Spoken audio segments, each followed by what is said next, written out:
Hey everyone, Dana here from Big Sky Mohair. Wanted to do a short video on detailing different types of cinches. This is the first time that I can think of that I've done a pattern like this on 3 different cinch types.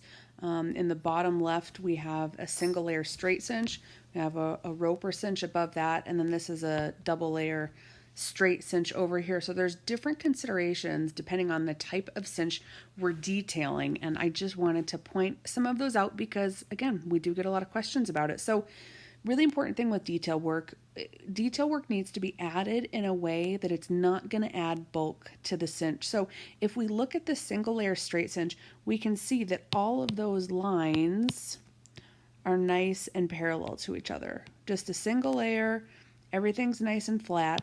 Very easy to add detail work to a single layer straight cinch.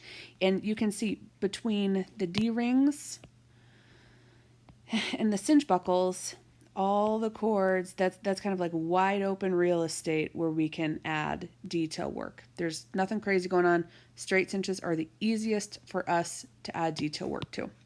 Now if we look at this roper cinch, you can see these cords traveling at an angle.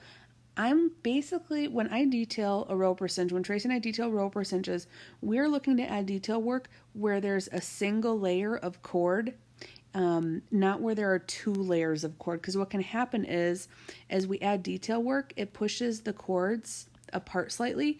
So you can see, like way up here, I have 1 layer of mohair on top of another layer of mohair. Obviously you can't see the bottom layer behind it, but if I were to add detail work to both of those layers at once, it's going to get a little bit bulky and weird. So you know, here, this area in here, this is why it's a popular pattern for us. That area right in the middle is usually pretty flat and the cords are a little more parallel to each other.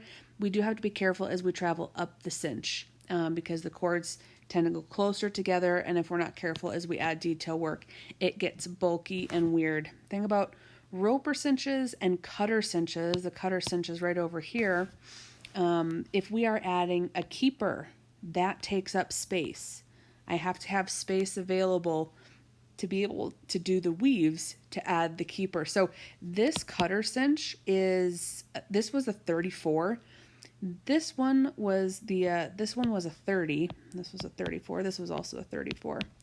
And interestingly, I had to cram these dots together on this cutter cinch so that I had room to add the keeper. You can kind of see the available space I have on this cinch for this detail work is a lot smaller, even though the cinch is bigger than this 30-inch cinch. So I basically have, you know, again, D-rings to buckles to detail.